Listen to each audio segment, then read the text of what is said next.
여러분 안녕하세요. 스마트폰을 오래 쓰고 계시는 분들도 자주 쓰지 않는 기능들은 잊어버리는 경우가 많습니다. 지금부터 스마트폰의 기본 버튼들과 단자, 기본 사용법에 대해서 알아보겠습니다. 스마트폰에는 약간씩은 차이점은 있지만 거의 공통적으로 한쪽에 볼륨 버튼이 있죠. 이 버튼이 볼륨 업이고요. 이 버튼은 볼륨 다운이 되겠죠. 소리를 키우고 소리를 줄이게 되겠죠. 그 다음에 측면에 갤럭시 스마트폰의 경우는 빅스비 버튼이 붙어 있습니다. 이 버튼을 누르면 빅스비가 실행이 되겠죠. 그 다음 반대편에는 전원 버튼이 있습니다. 이게 잠금 모드로 들어가는 버튼이 되겠죠. 스마트폰은 계속 켜 있는 상태가 되면 배터리 소모가 빨리 되기 때문에 항상 일정 시간이 지나면 이렇게 잠금 모드로 들어가게 됩니다. 이 잠금 모드에서 스마트폰을 이용할 수 있는 홈 화면으로 들어가기 위해서는 어떻게 하죠? 여기를 2번 터치를 하죠. 또는 여기 있는 측면 버튼을 이용을 해서 잠금 화면 상태로 들어갈 수가 있습니다. 홈 화면 들어가기 전 단계로 들어갈 수 있죠. 측면 버튼 누르면 이런 식으로 전 단계가 나오게 되죠. 여기서 우측이나 좌측으로 한번 쓸어주면 이런 식으로 들어오게 되죠. 이 스마트폰을 쓸어주실 때 손으로 쓸어주는 걸 연세 드신 분들은 특히나 잘 못하시는 경우가 많죠. 쓸어주실 때 이런 식으로 자꾸 쓸어주시니까 스마트폰과 손이 터치하고 있는 시간이 짧기 때문에 다음 단계로 넘어가지를 못합니다. 그래서 화면을 쓸어주실 때는 터치하고요. 그냥 쭉 밀어주시면 됩니다. 이렇게 잠깐 닿을 필요가 없고요. 그냥 터치하고 끝까지 이렇게 쭉 당겨주시면 바로 넘어가게 되죠. 연세 드신 분은 제일 많이 하는 방법이 이렇게 튕기시는 건데 그렇게 하지 마시고 이렇게 쭉 한번 밀어주도록 하세요. 그 다음은 특히나 요즘같이 건조한 계절에는 손으로 이거 2번 터치해서 잘 안 들어오는 경우가 있어요. 그럴 때는 손으로 터치하지 마시고요. 측면 버튼을 한 번만 누르셔서 진입 모드로 들어오시면 되겠죠. 그 다음 진입 모드로 들어오시게 되면 좌우측에 앱 버튼이 보이죠? 좌측에 있는 것은 전화기가 되겠고요. 우측에 있는 것은 카메라가 되겠죠. 이 카메라나 전화기를 쓰기 위해서 스마트폰을 터치해서 그 다음 쓸어주고 그 다음 다시 전화기로 간 다음 그 다음에 전화를 거시거나 또는 카메라를 또 실행하고 여러 단계를 거쳐야 되죠. 그런 것들을 단순화하기 위해서 이렇게 2번 터치한 다음에 여기 있는 카메라만 쓸어주면 바로 카메라가 실행됩니다. 이렇게 카메라가 실행이 되면 스마트폰에 비번이 걸려 있더라도 상관없이 사진을 찍을 수 있습니다. 아주 간편하게 이용할 수 있겠죠. 급하게 사진을 찍어야 할 일이 있을 경우에는 이렇게 일일이 열고 들어가지 마시고요. 간단하게 잠금화면 상태에서 바로 진입하도록 하세요. 그 다음에 전화기 기능이 있죠. 이 전화도 마찬가지예요. 이렇게 그냥 쓸어만 주면 바로 전화기가 나오게 됩니다. 그래서 바로 전화를 걸어줄 수가 있죠.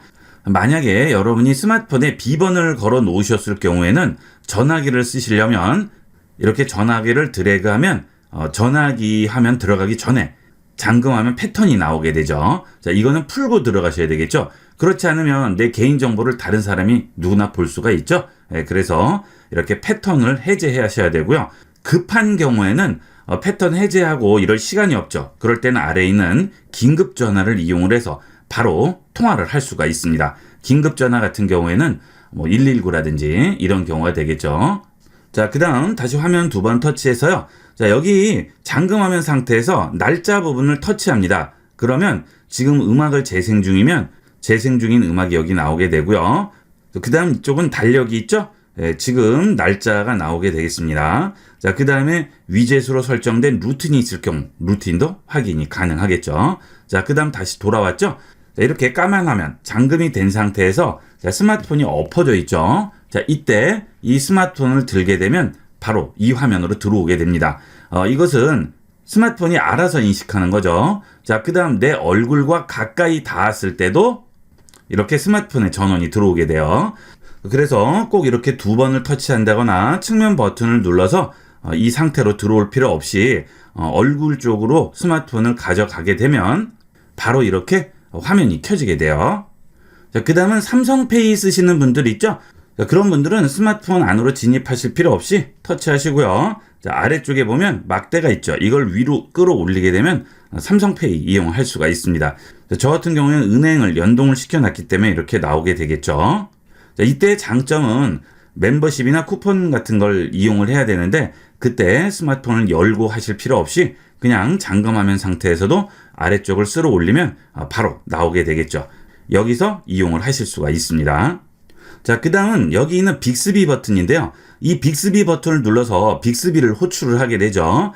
이 빅스비 버튼은 스마트폰이 꼭 켜져 있을 필요가 없습니다. 자, 이 빅스비 버튼을 짧게 누르게 되면 아무 변화가 없어요. 하지만 이렇게 까만 화면에서도 빅스비 버튼을 누르고 기다립니다. 그러면 어때요? 바로 화면이 넘어가고 빅스비가 나오게 되죠. 그 대신 오늘 날씨 어때? 알람 맞춰줘, 셀카 찍어줘, 일정 추가, 화면 밝게 해줘, 라이트 켜줘, 이런 것만 가능하겠죠. 연락처 찾아줘, 이런 것들은 내 개인 정보이기 때문에 잠금화면 상태에서 들어갈 수 있으면 누구나 다 알 수 있죠. 그래서 이런 것만 제공을 하게 됩니다. 이렇게 잠금화면 상태에서도 빅스비를 이용을 할 수 있어요. 자, 그 다음 스마트폰을 재시동할 경우가 있죠. 자, 재시동은 여러 경우가 있습니다. 여기 있는 측면 버튼만 길게 눌러서 되는 경우도 있고요. 그 다음 여기 있는 볼륨을 내리는 버튼과 전원 버튼을 동시에 눌러서 재시동을 하는 경우도 있죠. 자, 저는 전원 버튼만 눌러주면 재시동이 됩니다. 해볼게요. 측면 전원 버튼 누르고 기다립니다. 그러면 전원 끄기, 다시 시작, 긴급 모드 이렇게 세 가지가 나오게 되죠. 전원 끄기를 주시면 말 그대로 전원이 끊어지는 거고요. 다시 시작하면 재시동이 되겠죠. 제가 이거 말씀드리는 이유는 최소한 일주일에 한 번 정도는 재시동을 해주시는 게 좋죠. 스마트폰 속도도 훨씬 빨라지고요. 저장 공간도 절약을 할 수 있고 좀 더 쾌적하게 이용을 하실 수가 있습니다. 잊어버리지 마시고 일주일에 한두 번은 꼭 재시동을 해주도록 하세요. 자, 그 다음은 카메라죠. 카메라는 뒷면에도 붙어 있고 이렇게 앞면에도 붙어 있죠. 그런데 이 뒷면 카메라가 많은 이유는 뭘까요? 자, 일반적인 카메라는 렌즈가 두 개가 있어서 이 렌즈의 거리가 가까워지거나 멀어짐으로써 초점을 맞춰주게 됩니다. 그래서 가변 초점이라고 하죠. 멀리 있는 것은 초점을 좀 떨어뜨려 주고요. 가까이 있는 것은 초점을 좀 가깝게 맞춰주게 이렇게 렌즈의 거리를 조절을 하는데 스마트폰은 어떻죠? 너무 얇아서 이 렌즈 거리가 조절을 할 수가 없어서 고정되어 있는 겁니다. 그러다 보니까 가까이 찍을 때는 이 렌즈를 쓰다가 중간 거리는 이걸 쓰고 먼 원거리는 이걸 쓰게 되겠죠. 자, 이거는 우리가 바꿔주는 게 아니고 스마트폰 자체에서 알아서 바뀌게 되죠.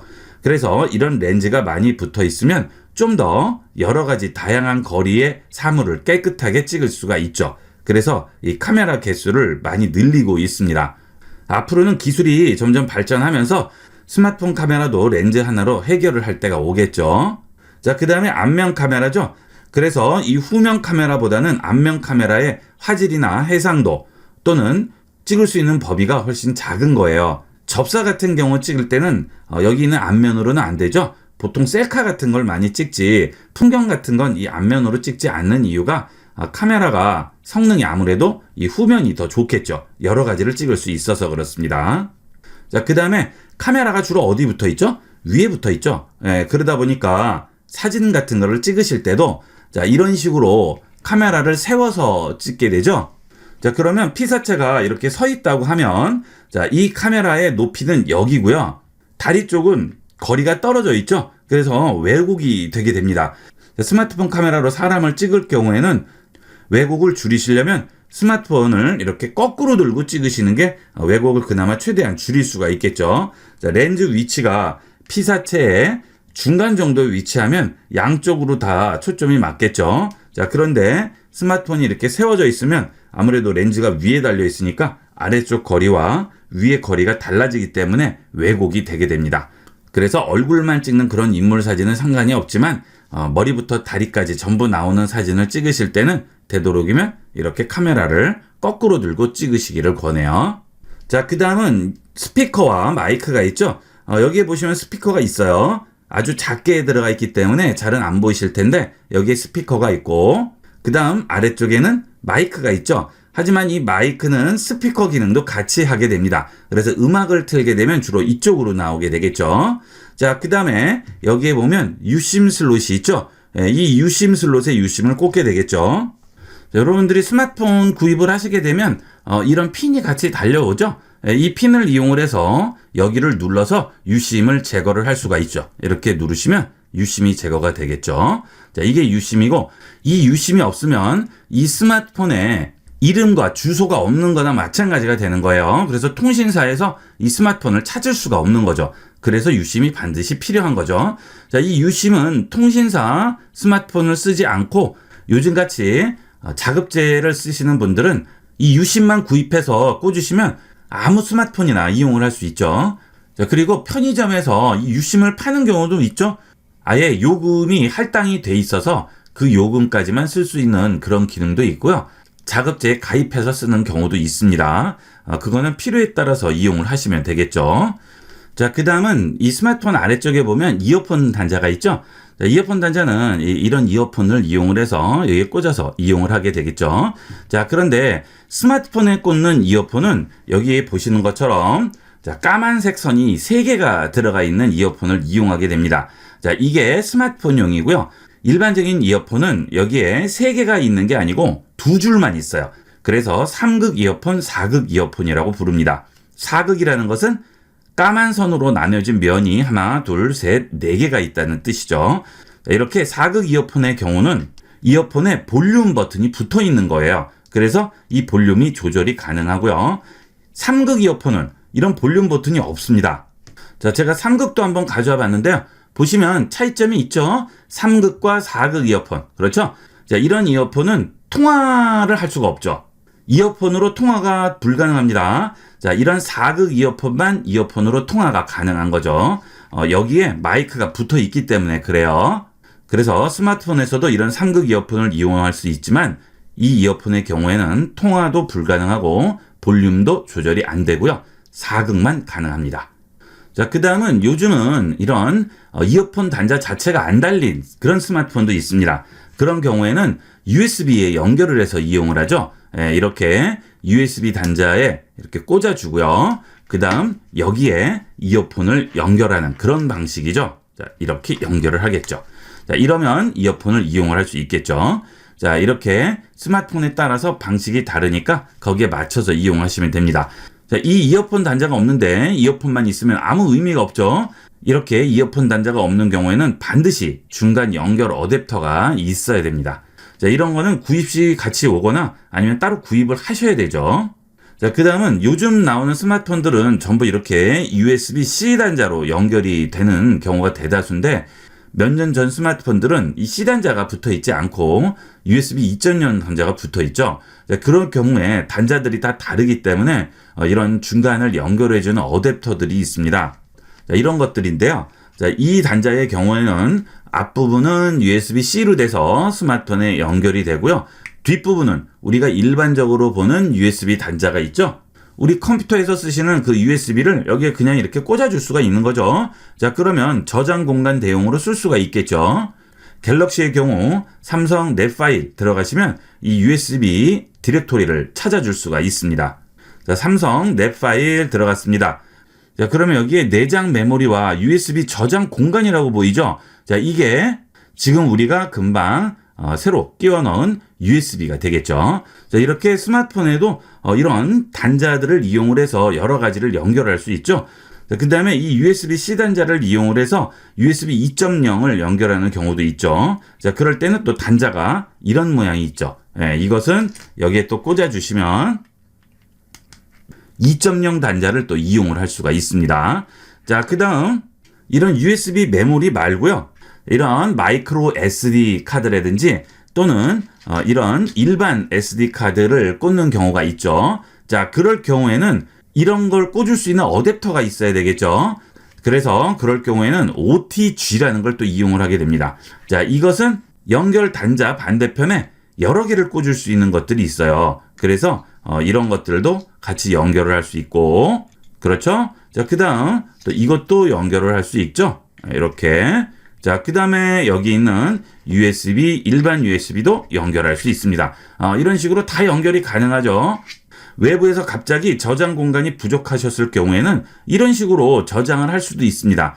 외부에서 사진을 많이 찍어야 된다는 경우나 또는 뭔가 녹취를 해야 된다는 경우가 있다거나 할 경우에 이렇게 저장 공간을 늘려놓으면 스마트폰의 용량과 상관없이 다양하게 이용할 수 있겠죠. 자, 그리고 이렇게 이용을 하게 되면 여기에 키보드와 마우스도 연결이 가능하겠죠.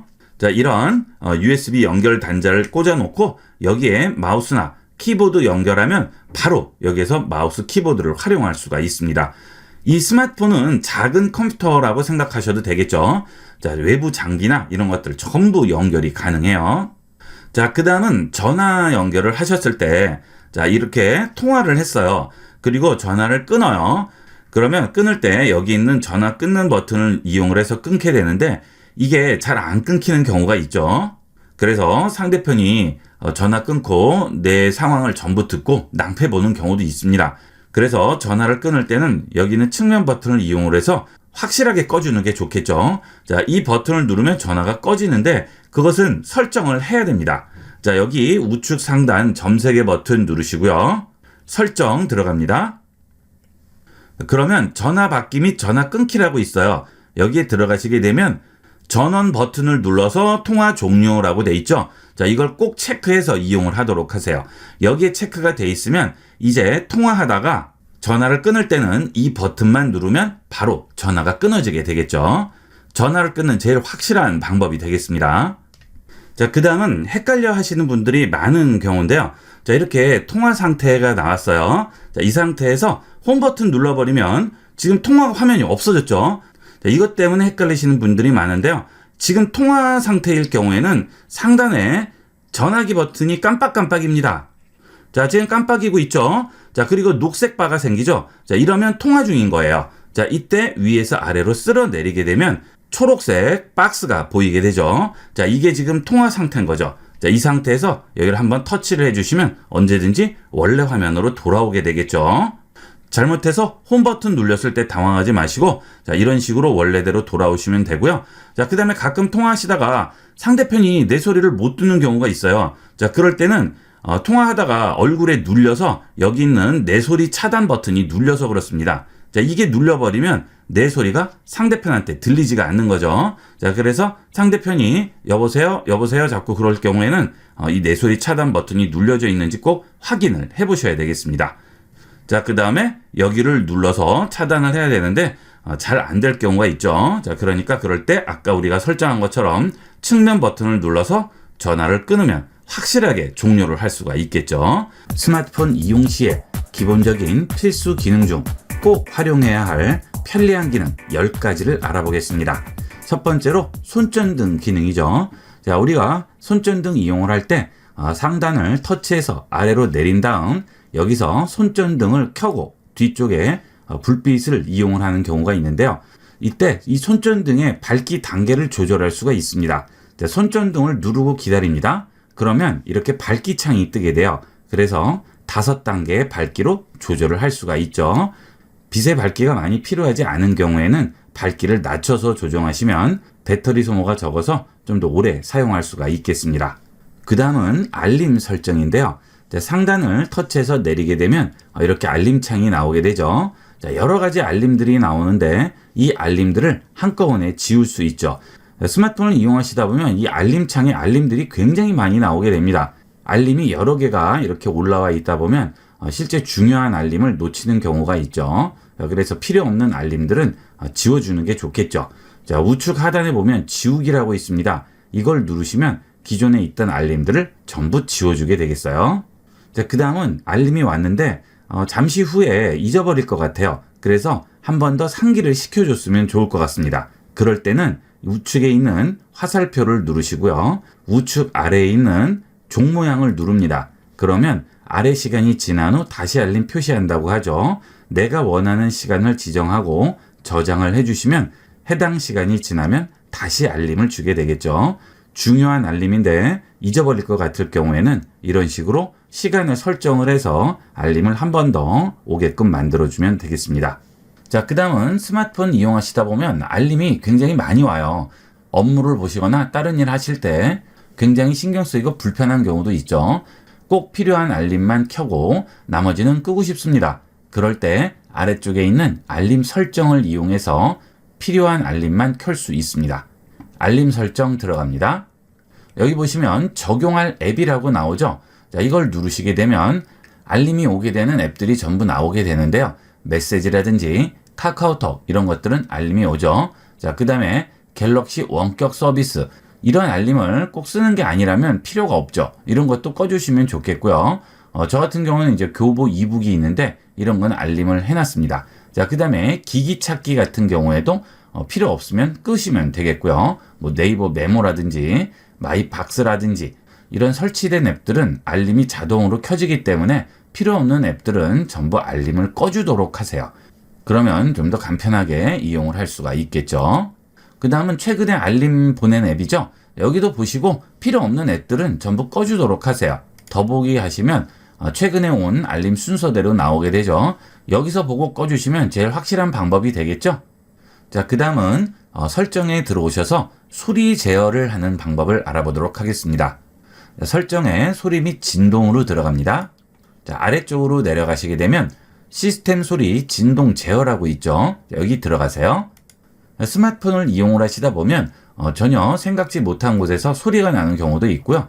내가 원하지 않는 곳에서 소리가 나고 또는 진동이 되는 경우가 있죠. 그럴 때 이곳에 들어오셔서 소리라든지 진동을 전부 켜거나 꺼줄 수 있습니다. 예를 들어서 스마트폰을 터치할 때 피드백을 소리로 주게 되죠. 이런 게 싫으시면 끄시면 되겠고요. 그 다음 충전할 때도 소리가 나게 되죠. 충전기를 꽂으면 소리가 납니다. 이런 게 싫으시면 또 이것도 꺼주시면 되겠고요. 뭐 다이얼 키패드라든지 삼성 키보드도 타이핑을 할 때 소리가 나면 정신이 없어요. 그럴 때는 끄고 이용을 하시면 되겠죠. 그 다음은 진동이 있죠.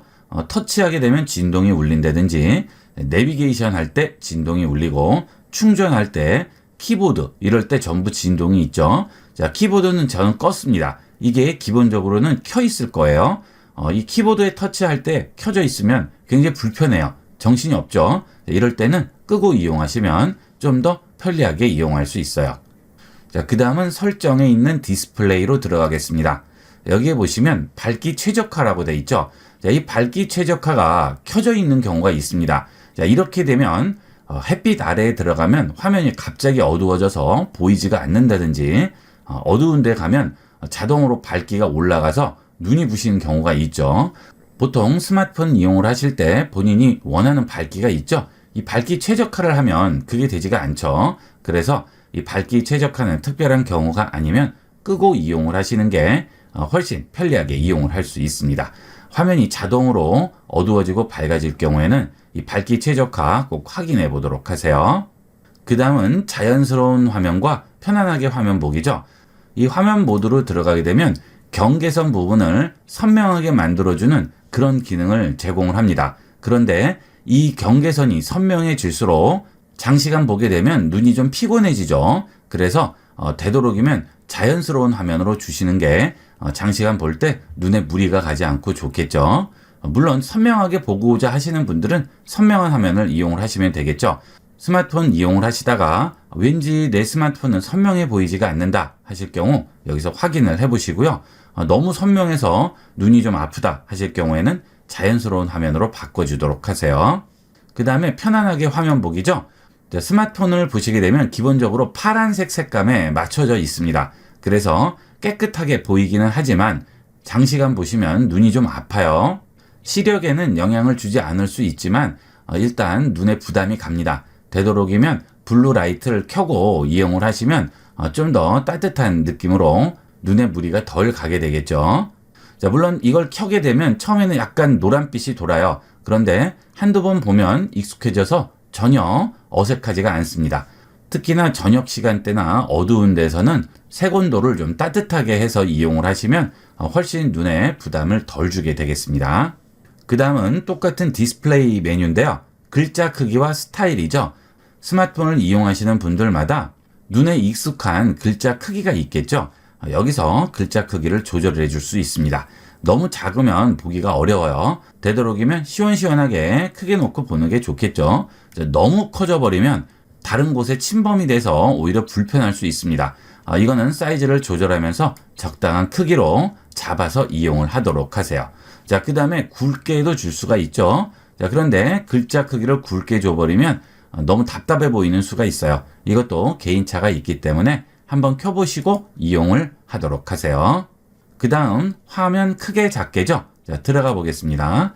자, 이것은 메신저나 SNS를 이용을 하실 때 이 글씨의 크기가 되겠습니다. 자, 화면을 작게 해주면 이렇게 작게 나오게 되고요. 크게 해주면 크게 나오게 되겠죠. 이왕이면 크게 시원시원하게 보는 게 좋겠죠. 화면 크기는 되도록이면 크게 이용을 해서 편하게 보도록 하세요.